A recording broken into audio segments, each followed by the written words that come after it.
शांति। Om Shanti. Good morning. मुरली की महिमा अपरंपार। मुरली है क्या? अमृत धारा जो देती है दुखों से किनारा, सच्चा सहारा। मुरली क्या है? औषधि है। कितनी भी मन की बीमारी हो और आप मुरली सुन लो तो क्या होगा? औषधि मिलती है तो क्या होता है? बहुत दर्द हो, दवाई खा लो तो मुरली भी क्या करती है? हमको हमारी मनोस्थिति को ठीक करती है। मुरली है संजीवनी बूटी। मूर्छित हो जाते हैं, कई बार माया के चंगुल में फंस जाते बच्चे तो मूर्छित हो जाते, लेकिन मुरली सुनते हैं तो सुरजीत हो जाते हैं। मुरली क्या है? आईना है। हमको हमारी सही सूरत दिखाती है, सीरत दिखाती है। स्थूल सूरत की बात नहीं है। कौन सी सूरत दिखाती है? हमारी अंतरात्मा की, कि हम क्या थे, क्या हो गए हैं और क्या बनना है। ये भी हमें कौन बताती है? मुरली बताती है। इसीलिए बाबा कहते हैं रोज कुछ भी हो जाए क्या करना है? मुरली जरूर पढ़नी है, मुरली जरूर सुननी है, कभी भी मिस नहीं करनी है। पता नहीं जिस दिन की मुरली मिस हो गई हो उसी में कोई ना कोई ऐसी पॉइंट्स हो जिससे मेरी परिवर्तन होने वाला हो। होता है ना? कौन सी ऐसी बात बाबा कह देता है जिससे मेरे जीवन में बहुत सारी बातों से हम जो डाउन हो जाते, नीरस हो जाते, तो मुरली सुन के उमंग उत्साह आता है। इसलिए मुरली का अगर संधि विच्छेद करें तो मुरली हमारे जीवन को, सबसे पहला अक्षर है माँ। हमारे जीवन को मधुर बनाने वाली कौन है? मैं माना मधुर कौन बनाती है? मुरली। फिर है ऊ माना उमंग उत्साह में लाती है मुरली। उमंग उत्साह से मुझे एक बात याद आई। फिर आता है रा। तो मुरली क्या सिखाती है हमको? रेगुलर रहो, राह दिखाती है और हमारे जीवन को रमणीक बनाती है। बनाती है ना? बाबा मुरली में कितनी अच्छी अच्छी रमणीकता की बातें करते हैं। खुशनुमा जीवन हमारा बनाती है। फिर है ला। जीवन में लय सिखाती है। कोई भी कितना भी सुंदर गीत हो, लेकिन अगर उसमें अच्छी से लय नहीं देंगे तो अच्छा लगेगा? तो ऐसे ही हमारा जीवन लय पूर्वक अच्छी रीति कैसे चले, कहाँ उतार चढ़ाव में हमारी स्थिति कैसी रहे। गाना जो होता है, गीत जो होता है, उसमें कहाँ उतार, कहाँ चढ़ाव, कैसे, कौन से, ये सब होता है ना। उसको उस तरीके से अगर व्यक्ति कोई गाता है तब वो अच्छा लगता है। कहते हैं ना, अगर सुर लय नहीं है तो वो क्या है? वो गीत कितना भी बढ़िया हो लेकिन बेसुरा हो तो अच्छा ही नहीं लगता। तो ऐसे ही जीवन तो बहुत सुंदर दिया है बाबा ने, लेकिन अगर ये लय युक्त नहीं होता है तो भी ठीक से कहाँ, कब, किस तरह, किस परिस्थिति में, किस स्थिति में हमको किस रूप से रहना है, कैसे चलना है, वो भी हमें कौन सिखाती है? मुरली सिखाती है। फिर रहा लास्ट का ई, ईश्वरीय महावाक्य। क्या सुन रहे हैं? मुरली क्या है? ईश्वर के महावाक्य, शिव भगवानों वाच है। किसी मनुष्य ने वाच नहीं किया है, स्वयं भगवान वाच करता है। तो ये है मुरली। और भी मुरली की बहुत ढेरों विशेषताएं। लिखना, जैसे बाबा कहते हैं ना, शिव बाबा की महिमा परंपार है, इस अविनाशी खंड भारत की महिमा परंपार है, ऐसे ही मुरली की भी महिमा अपरंपार। कितनी जितनी सारी मुरली में विशेषताएं हैं, महिमा है, ये सब हम बच्चों को देखो कैसे कैसे बातें आती हैं, लेकिन जब हम मुरली पढ़ते हैं, सुनते हैं, तो हमको समझानी मिलती है, सीख मिलती है, ताकत मिलती है, खुराक है मुरली, हमारी आत्मा का भोजन है मुरली। और भोजन भी संपूर्ण शुद्ध, जो कहते हैं ना जिससे शक्ति मिलती हो, वो भोजन है। तो कल क्या कहा था मुरली में बाबा ने? मैं तुम्हारा धोबी। हाँ, मैं तुम्हारा धोबी हूँ। क्या करता हूँ मैं? आत्मा की धुलाई करते हैं। आत्मा की धुलाई करते हैं। आत्मा में जो मैल लगी है पवित्र बनाता है, उसको साफ करता है। और हम इस कब्रिस्तान को परिस्तान बना रहे हैं, नशा होना चाहिए। शिव बाबा बनाने आया है, लेकिन हम बच्चों के साथ से, हमको साथ लेकर के बनाते हैं। और एक पाप की याद से ही पाप करने, इसलिए बाबा को भी अच्छे से याद करना है। आज बाबा कह रहे हैं, आज संसार में इतना दुख है, अशांति है, इन दुख और अशांति का कारण क्या है? माया, देह अभिमान। इसलिए बाबा हम बच्चों को रोज एक पाठ पक्का जरूर कराते हैं। क्या समझो अपने को? आत्मा समझो। जितना हम अपने को आत्मा समझेंगे, आत्म अभिमानी बनेंगे, उतना देह भान खत्म होगा। तो 20 फरवरी 2021 के साकार मधुर महावाक्य बाबा आज बोले, मीठे बच्चे तुम ईश्वरीय संप्रदाय हो। कौन हो तुम? ईश्वरीय संप्रदाय हो। तुम्हें ज्ञान सूर्य बाप मिला है, तुम्हें ज्ञान सूर्य बाप मिला है। अभी तुम जागे हो तो दूसरों को भी जगाओ। तुम अभी खुद जागे हो तो दूसरे को भी जगाओ। प्रश्न है, अनेक प्रकार के टकराव का कारण तथा उसका निवारण क्या है?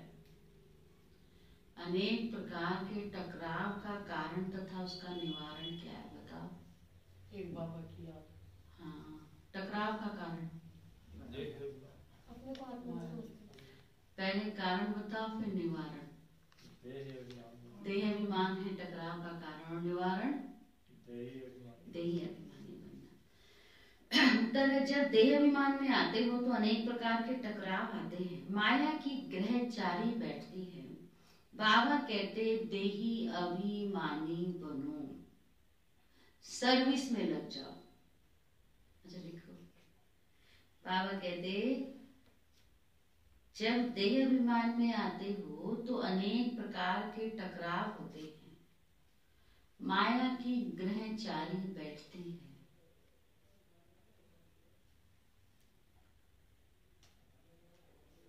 बाबा कहते, देही अभिमानी बनो,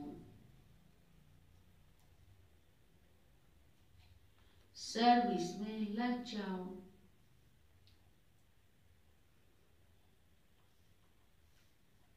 याद की यात्रा में रहो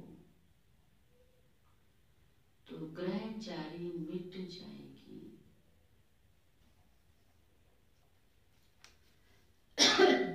याद की यात्रा में रहो तो ग्रहचारी मिट जाएगी। ओम शांति। रूहानी बच्चों के पास बाप आए हैं, क्या देने? श्रीमत देने व समझाने।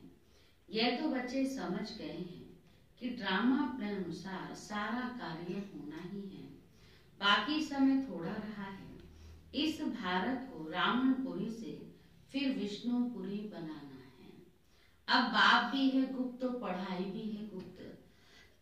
सेंटर्स तो बहुत हैं, बहुत है ना, अभी तो कितने हो गए, ढेर हो गए। छोटे बड़े गांव में छोटे बड़े सेंटर हैं, कई छोटे सेंटर है, कई बड़े सेंटर है।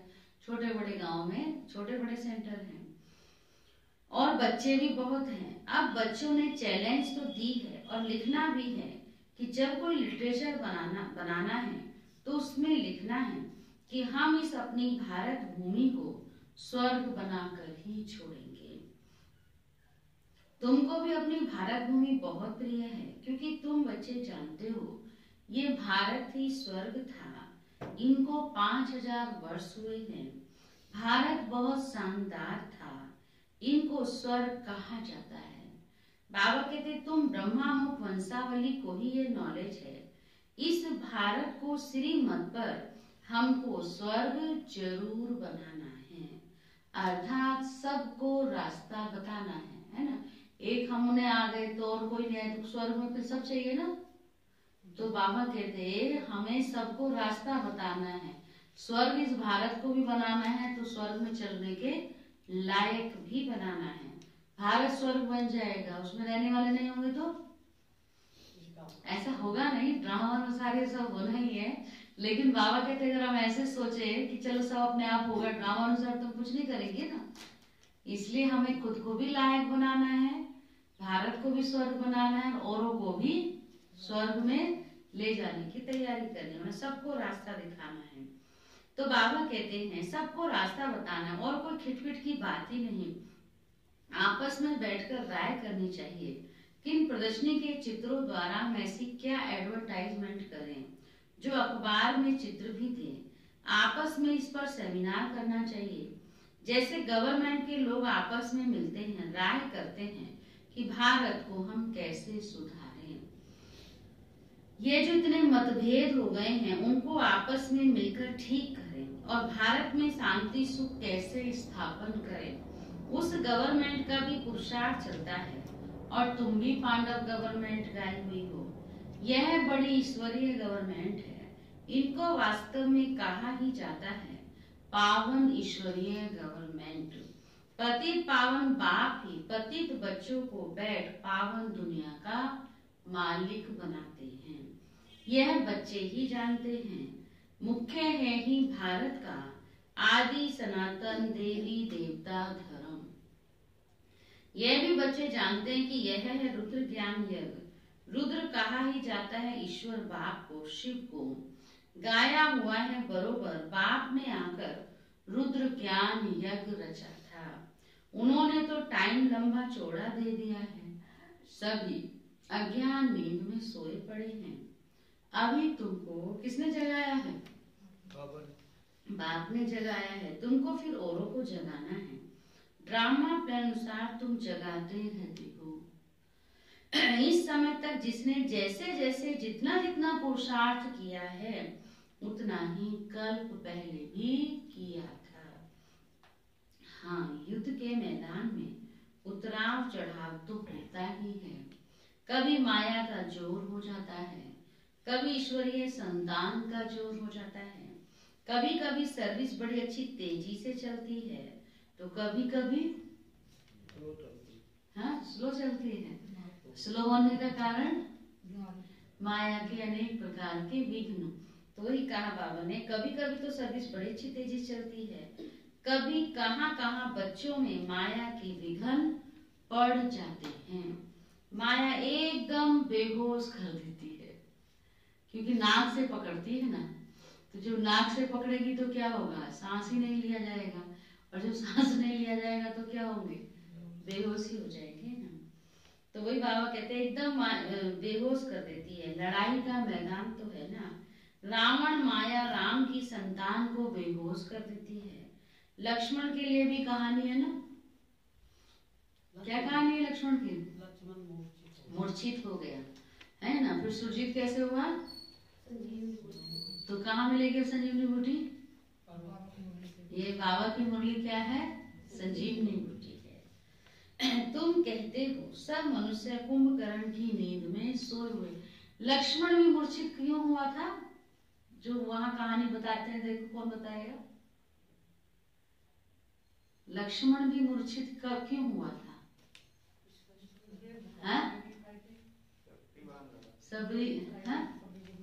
शक्ति बाण तो लगा, लेकिन उस शक्ति बाण का असर भी तो नहीं होना चाहिए था ना।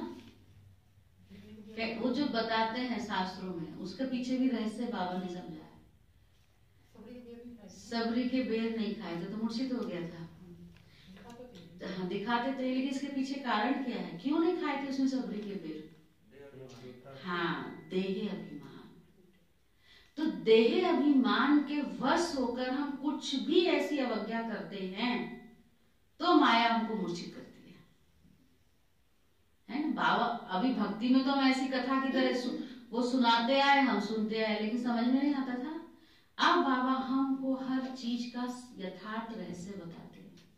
उसको देह अभिमानी तो आया, मैं इसके झूठे बेर खाऊं शबरी के, बल्कि वो राम को देख रहा था कैसे खा रहे हैं, है ना। तो वहां तो राम को भगवान की उपाधि दी ना।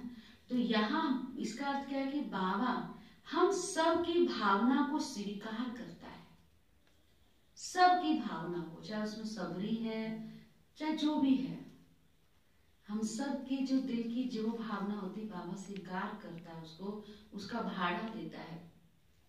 लेकिन हम बच्चे बाप समान नहीं बन पाते हैं, इसलिए कहीं ना कहीं माया के अधीन होकर देह भान में आकर कुछ ना कुछ ऊपर नीचे कर देते हैं। और जब कुछ ना कुछ ऊपर नीचे करते हैं तभी हम माया के अधीन हो जाते हैं, अर्थात मूर्छित हो जाते हैं। फिर भी सुरजित होने का चांस है। कैसे होंगे सुरजित? बाबा की मुरली से। बाबा की रोज की मुरली जब हम सुनते हैं तो हम सुरजित, मूर्छित भी अगर हो जाए, माया की नगरी में है तो कभी कभी माया की बूटी वो क्या शक्ति लग जाती है तो मूर्छित हो जाते हैं। लेकिन बाबा की रोज मुरली पढ़े सुने, अच्छे से पढ़ाई पर ध्यान देंगे तो हर बातों का हल बाबा हमको मुरली में देता है। अर्थात ये क्या है? संजीवनी बूटी है। तो लक्ष्मण के लिए भी कहानी है ना। तुम कहते हो सब मनुष्य कुंभकर्ण की नींद में सोए हुए हैं। बाबा साहब एग्जाम्पल देकर के हमको बताता है। तो कुंभकर्ण की नींद में सोए हैं माना इस समय शिव बाबा आए हैं नई दुनिया स्थापन करने, और कई कुंभकर्ण की नींद में अभी भी अज्ञान निद्रा में सोए हुए हैं। तुम ईश्वरीय संप्रदाय ही ऐसे कहते हो जिनको ज्ञान सूर्य मिलता है, वो जाग उठे हैं, वही इस बातों को समझेंगे। कहते हैं अभी जब कोरोना काल में लॉकडाउन था तो रामायण भी आती थी ना दूरदर्शन पे, हमने भी देखी। तो लेकिन किस अर्थ से देखी, बहुत अच्छी बातें समझ में आई, उसमें एक एक चीज को समझा अच्छे से। कुंभकर्ण का दिखाते हैं। अभी कुंभकर्ण की बात चल रही है तो मैं वो बताती हूँ, जो बात चलेगी तो भी बताएंगे, क्योंकि मैं अच्छे से गहराई से ध्यान से इस समय हर बात को कि बाबा जो कहता है कैसे बाबा उदाहरण देता है। कहते कुंभकर्ण पहले तो उठा ही नहीं था, कितना उसको उठाया, जो दिखाया उठा ही नहीं। और जब वो उठ गया और उसको पता चला कि रावण ने, उसके भाई ने राम से युद्ध करने के लिए उसको जगाया है, तो कहते उसने भी रावण को श्री राम का परिचय दिया।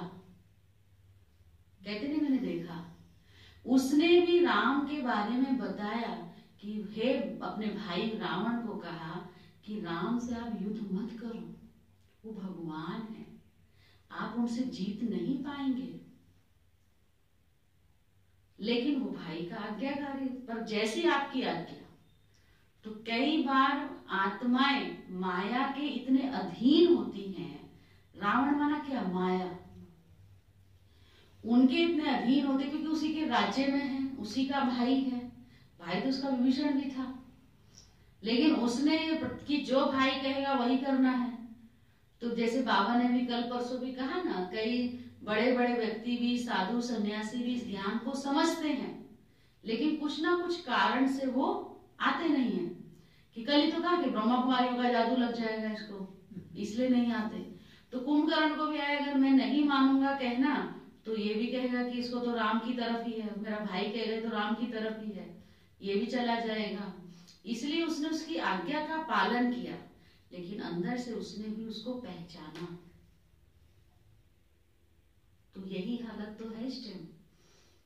कई लोग पहचान रहे हैं, जान रहे हैं, कई तो भी सोए हुए हैं, कई जाग भी गए हैं तो पहचान रहे हैं, समझ रहे हैं, लेकिन ये बुद्धि में डर कि कहीं इनको भी उनका जादू ना लग गया हो, इस डर से स्वीकार नहीं करते।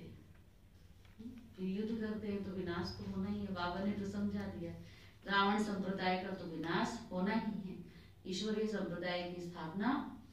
क्योंकि राम माया भी कम शक्तिमान थोड़ी है। बाबा कहता है माया भी बहुत शक्तिशाली है, रावण कम शक्तिमान थोड़ी था, राम से ज्यादा था, लेकिन अंदर क्या था? वो अभिमान था, असत्य की मार्ग पर था, और ये सत्य के मार्ग पर था, इसलिए जीत हुआ।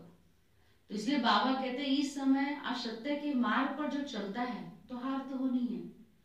भले असत्य पावरफुल है, लेकिन है तो असत्य, है तो अधर्म, तो अधर्म का तो विनाश होना ही है और सत्य धर्म की स्थापना होनी ही है। माया को बड़ी शक्ति दे रखी भगवान। इसीलिए बाबा कहते हर चीज को हम बाबा ने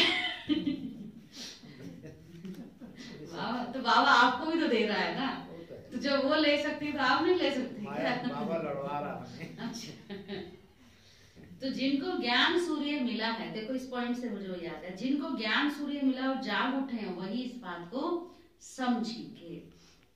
इसमें एक दो को कहने की भी कोई बात नहीं है। तुम बच्चे जानते हो बरोबर हम ईश्वरीय संप्रदाय जागे हैं, बाकी दूसरे सब सोए हुए हैं। वह यह नहीं जानते कि परम पिता परमात्मा आ गया है बच्चों को वर्षा देने के लिए। ये बिल्कुल भूल गए हैं। बाप भारत में ही आते हैं, आकर भारत को स्वर्ग का मालिक बनाते हैं। भारत स्वर्ग का मालिक था, इसमें कोई संशय नहीं है। परम पिता परमात्मा का जन्म भी यहाँ ही होता है। शिव जयंती मनाते हैं ना, तो जरूर उसने आकर कुछ तो किया होगा ना। बुद्धि कहती है जरूर आकर स्वर्ग की स्थापना की होगी, प्रेरणा से थोड़ी ही स्थापना होगी। यहाँ तो तुम बच्चों को राजयोग सिखाया जाता है, याद की यात्रा समझाई जाती है, प्रेरणा से कोई आवाज होता ही नहीं है। समझते हैं शंकर की भी प्रेरणा होती है, तब वे यादव मूसल आदि बनते हैं बनाते हैं, परंतु इसमें प्रेरणा की तो कोई बात ही नहीं है। बाबा कहते तुम समझ गए हो, उन्हों का पाठ ड्रामा में ये मूसल आदि बनाने का है, प्रेरणा की बात नहीं। ड्रामा अनुसार विनाश तो जरूर होना ही है। गाया हुआ है महाभारत लड़ाई में मूसल काम आए। तो इस समय है ना तो जो पास्ट हो गया फिर रिपीट होगा, उनको भी रामायण को महाभारत ध्यान से समझें। जो बाबा समझा रहा है ना वो आप अच्छी तरह समझ सकते, सुन सकते। देखते तो बचपन में भी थे, पर उस समय तो नॉलेज नहीं थी ना, उसमें तो वैसे जैसे आम देख रहे हैं वैसे देखते थे। पर अभी जब बाबा समझाता है तो उस आधार पर देखते हैं तो वो बात समझ में आती है, उसको खुशी भी होती है कि हमको इस चीज की नॉलेज हो गई। पहले तो हम ऐसे ही खेल खेल में करते थे, लेकिन अभी हम उसको समझ के करते हैं, देख समझ के देखते हैं। तो उस चीज में ये भी किसने बनाया समझदार, इसमें भी किसने बनाया, शिव बाबा ने है। तो इसलिए बाबा कहते हैं कि जब महाभारत के समय भी उसमें क्या दिखाया, मूसलों से विनाश किया, तो ये कहाँ की कहानी है, इस समय की बात है। तुम गारंटी करते हो भारत में स्वर्ग स्थापन करेंगे जहाँ एक धर्म होगा। तुम ऐसे नहीं लिखते कि अनेक धर्म विनाश होंगे, वह तो चित्र में लिखा हुआ है। स्वर्ग की स्थापना होती है तो दूसरा कोई धर्म नहीं होता।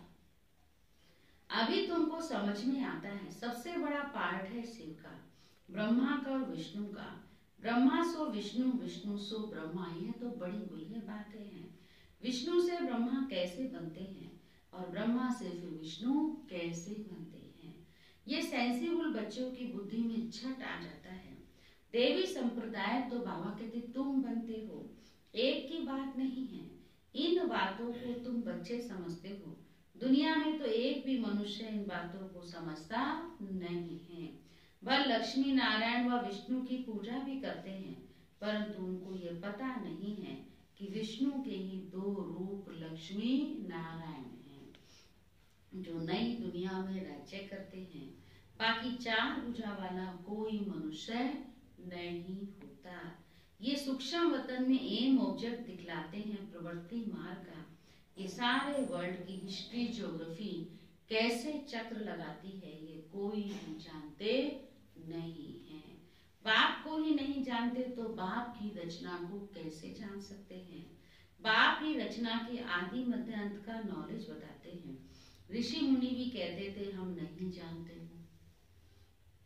बाप को जान जाए तो रचना के आदि मध्य अंत को भी जान जाए।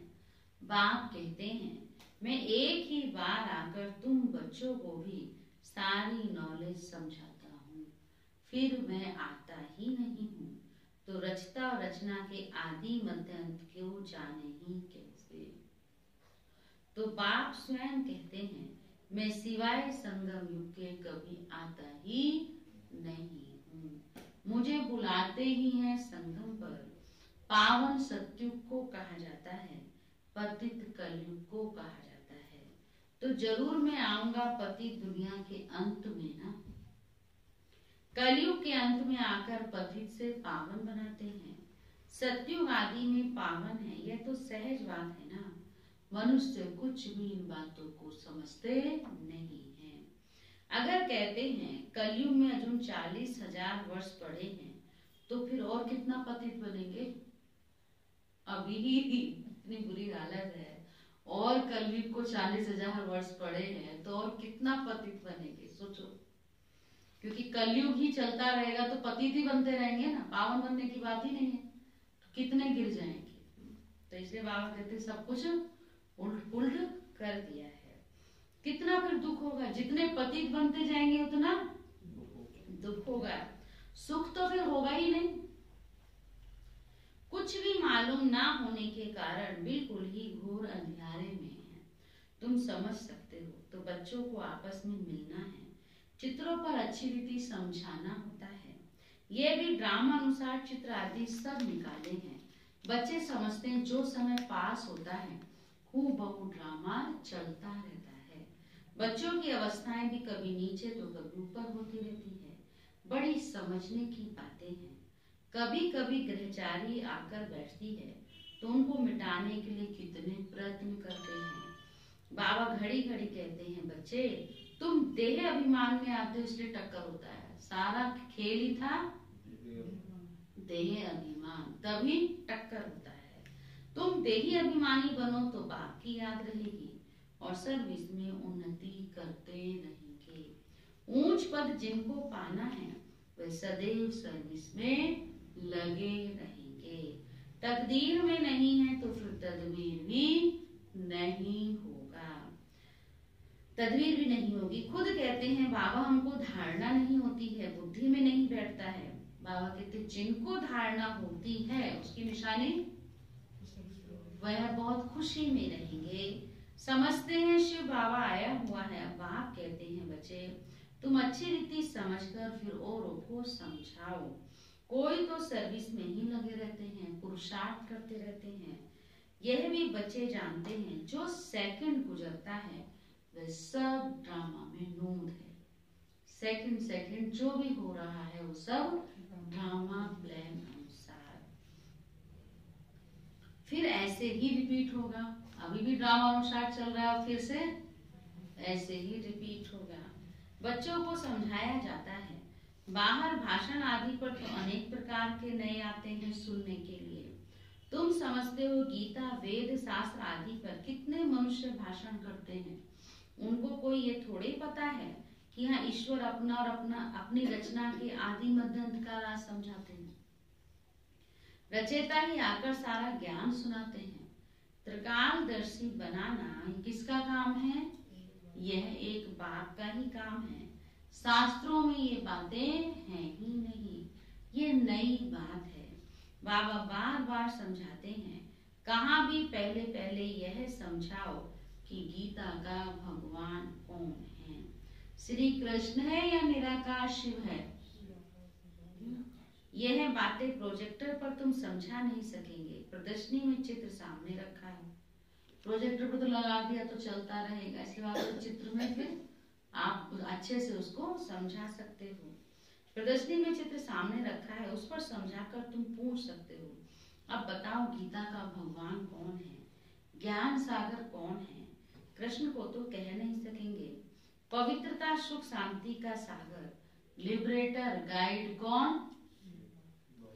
पहले पहले तो लिखाना चाहिए, फार्म भराना चाहिए, फिर सबसे सही लेना चाहिए। पहले लिखाओ, फार्म भराओ, फिर सबसे सही माना साइन लो। चिड़ियाओं का आवाज हुआ। हाँ, बाबा की मुरली चल रही थी, चिड़िया चहका रही, सुबह सुबह चहकती है ना चिड़िया, आवाज करती है। देखो कितना झगड़ती है उनकी आवाज सुन, जब कहीं इकट्ठी हो जाती तो क्या करती रहती, चू चू चू चू करती रहती है ना, तो वही हॉल में हो रहा होगा। तो बाबा कहते देखो कितना झगड़ती है। इस समय सारी दुनिया में लड़ाई झगड़ा ही है, मनुष्य झगड़ रहा है इसलिए चिड़िया भी झगड़ रही है। मनुष्य भी आपस में लड़ते रहते हैं। मनुष्य में ही समझने की बुद्धि है। 5 विकार भी मनुष्य में ही गाए जाते हैं, जानवरों की तो बात ही नहीं। यह है विशेष वर्ल्ड मनुष्यों के लिए ही कहा जाता है। कलयुग में है आसुरी संप्रदाय, सतयुग में है देवी संप्रदाय। अभी तुमको इस सारे कॉन्ट्रास्ट का पता है, तुम सिद्ध करके बता सकते हो। सीढ़ी में भी बड़ा क्लियर दिखाया हुआ है, नीचे है पतित, ऊपर में है पावन। इनमें बड़ा क्लियर है। सीढ़ी ही मुख्य है, उतरती कला और चढ़ती कला। ये सीढ़ी बड़ी अच्छी है।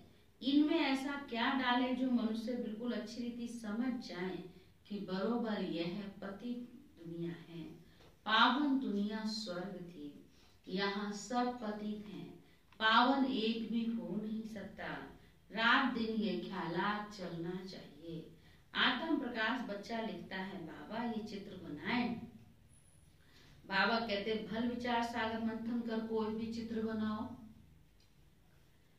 परंतु सीढ़ी बड़ी अच्छी बननी चाहिए, है ना। अभी तो वहाँ नकीले के पास जो म्यूजियम में देखिए, वहां पे अपने सीढ़ी, अभी तो खैर और अच्छी अच्छी बन रही होंगी, पर वो उसमें लाइटिंग का बड़ा अच्छा वो दिखाते हैं ना, सारा कैसे परम धाम से आत्माएं सतयुग में उतरती हैं, फिर त्रेता में उतरी तो और बढ़ गई, फिर द्वापर में उतरी तो ये सारा शुरू से मतलब बड़ा अच्छा दिखाया हुआ है। देखा आप में से किस किसने देखा है? नहीं देखा? हाँ देखा, इसी को समझाते हैं। यही का देखा है, वहाँ का नहीं देखा। अच्छा, जाते हैं जब घूमने ऊपर लेक पर, वो म्यूजियम है ना, नहीं देखा? आशा है ध्यान में नहीं आ रहा। ध्यान में नहीं आ रहा। पहले बहुत पहले देखा था। हाँ, आजकल फिर पता नहीं दिखाते हैं, तो बहुत पहले गया उसमें फिर गाइड होना तो चाहिए, लाइटिंग मतलब, क्योंकि ऐसे तो चित्र लगे रहते हैं वो, पर जो वहाँ का ही गाइड होता है ना, तो वो फिर ऑन करता है लाइट का जो सिस्टम है, वो बहुत दिखता है। तो इस पर बहुत समझा सकते हैं। 84 जन्म पूरे कर फिर पहला नंबर जन्म लिया, फिर उतरती कला से चढ़ती कला में जाना पड़े। इसमें हर एक का विचार चलना चाहिए, नहीं तो सर्विस कैसे कर सकेंगे। चित्रों पर समझाना बहुत सहज होता है। सतयुग के बाद सीढ़ी उतरनी होती है, यह भी बच्चे जानते हैं। हम पाठधारी एक्टर्स हैं, यहाँ से ट्रांसफर हो सीधा कहाँ जाएंगे हम? हाँ, परम धाम जाएंगे। सतयुग में तो नहीं जाते ना, तो सीधा सतयुग में नहीं जाते, पहले शांति धाम में जाना है। हाँ, तुम्हारे में भी नंबरवार हैं जो अपने को पाठधारी समझते हैं। इस ड्रामा में कौन है? हम इस ड्रामा के पाठधारी हैं। दुनिया में ऐसा कोई कह ना सके कि हम पाठधारी हैं। पाठधारी हो तो मेरा मेरा नहीं करेंगे ना, फिर बेचारा सारा झगड़ा क्या है, मेरा मेरे का तो है। लेकिन अगर समझे कि हम पाठधारी, पाठ बजा रहे हैं, पाठ पूरा किया, फिर हमें कहीं जाना है, तो झगड़ा ही सारा खत्म। तो दुनिया में ऐसा कोई कह ना सके कि हम पाठधारी। हम लिखते भी हैं कि पाठधारी एक्टर्स होते हुए भी ड्रामा के क्रिएटर, डायरेक्टर आदि मध्यंत को नहीं जान सकते, तो वह फर्स्ट क्लास बड़ा बाबा ने नाम दिया बेसमझ। समझ में आई बात? ड्रामा के एक्टर्स होकर, हम कौन है? ड्रामा के एक्टर्स हैं, लेकिन ड्रामा के एक्टर्स होकर के, पाठधारी होकर के, इस ड्रामा का क्रिएटर कौन है, डायरेक्टर कौन है, इस सृष्टि का आदि मध्यांत क्या है, अगर वो नहीं जानते तो बाबा ने आज कहा वो फर्स्ट क्लास बेसमझ है। बेसमझ में हंसी नहीं आ रही, मतलब समझ में नहीं आई बात। बेसमझ में भी वो फर्स्ट क्लास है। एक है फर्स्ट क्लास समझदार, रहेगा फर्स्ट क्लास बेसमझ, मतलब उस बेसमझी में भी वो सबसे नीचे है, डाउन है, फर्स्ट क्लास है, जो डायरेक्टर और एक्टर और सृष्टि के आदि मध्य अंत को नहीं जानता है।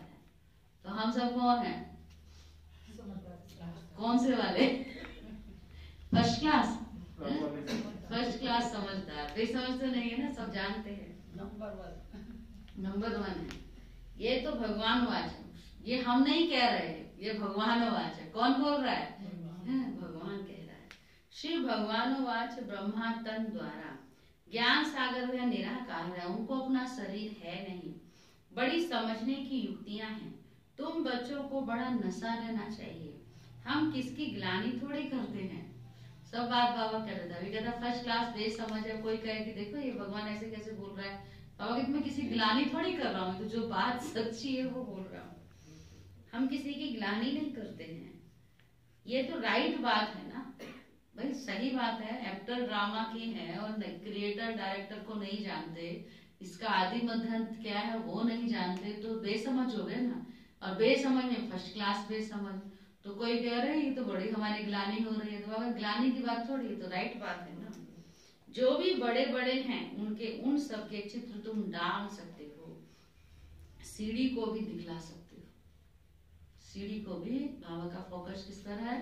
सीढ़ी पर समझाओ।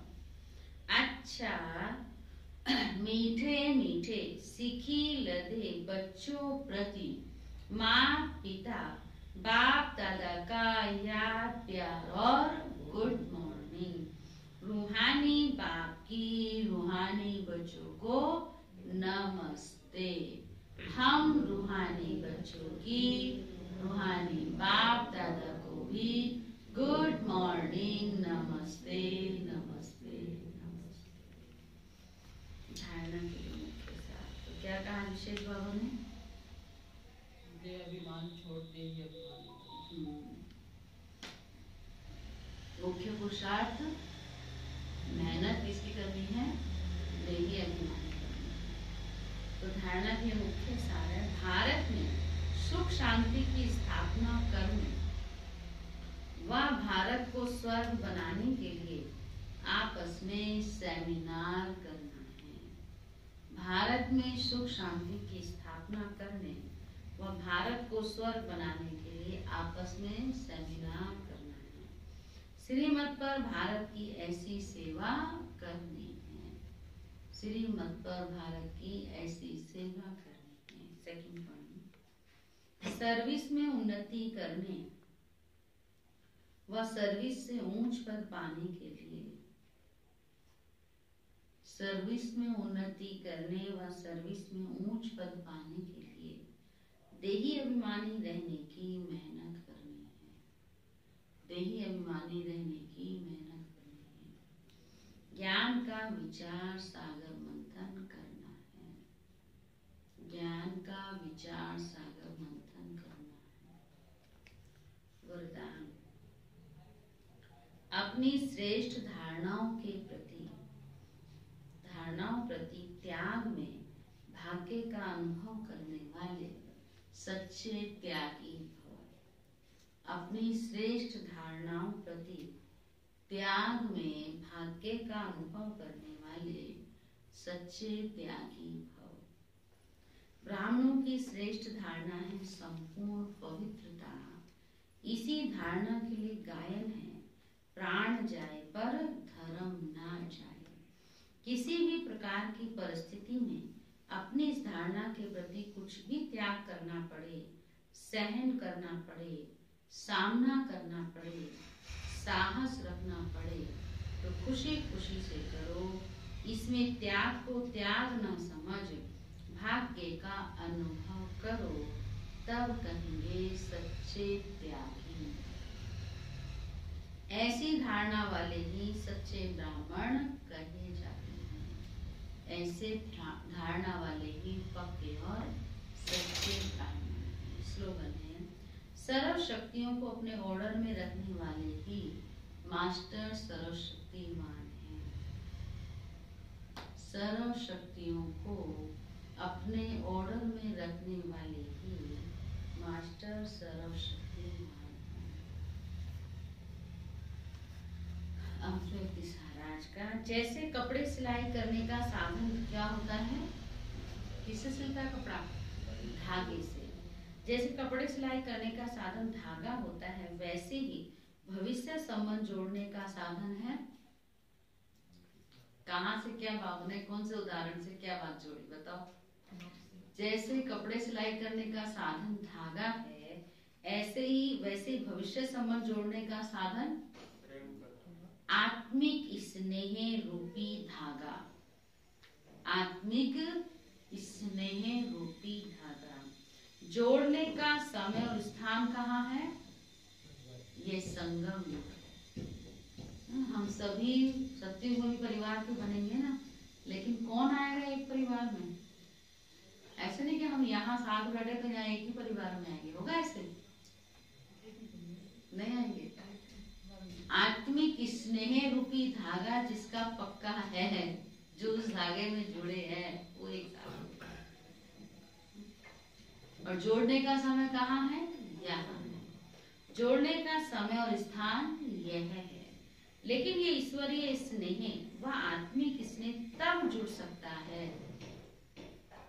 ये आत्मिक स्नेह और ईश्वरीय स्नेह भी तब जुड़ सकता है जब अनेक देहधारियों से स्वार्थ का स्नेह समाप्त हो जाता है। देहधारियों से स्नेह स्वार्थ का अगर होगा तो आत्मिक स्नेह का धागा नहीं हो सकता। इसीलिए क्योंकि जहाँ देहधारियों से स्वार्थ वाला स्नेह होता है तो वहां पर फिर कभी कभी टकराव भी होता है ना। स्वार्थ है, स्वार्थ पूरा नहीं हुआ तो टकराव होगा, झगड़ा होगा, लड़ाई होगी। और जब झगड़ा होगा, टकराव होगा तो उस धागे में क्या पड़ेगी? बाबा के ज्ञान मुरली से जोड़ तो लेंगे लेकिन गांठ तो पड़ेगी ना। तो गांठ वाला फिर क्या होगा? अटकेगा ना। तो ऐसा आत्मिक स्नेह हो हमारा आपस में, निस्वार्थ स्नेह हो, जो सीधा धागा हो, कोई बीच में गांठ ना। ठीक है, तब हम भविष्य सत्ययुगी परिवार में एक साथ होंगे। कितनी अच्छी बाबा की मुरली और अवैध इशारा तो आज तो पक्का याद रहेगा सबको, नहीं? सुनाना कल, ठीक है? इजी है ना, इसलिए रोज की बात है ना, इसलिए प्रैक्टिकल बात है।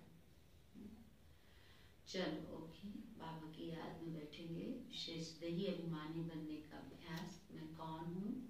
हम सब आत्मा, ज्योतिर्बिंदु चेतन शक्ति आत्मा, एक शिव बाबा की संतान, और हम सब आपस में कौन? भाई भाई। तो ये आत्मिक स्नेह, हमें आत्मिक स्नेह रूपी संबंध हमको जागृत करता है।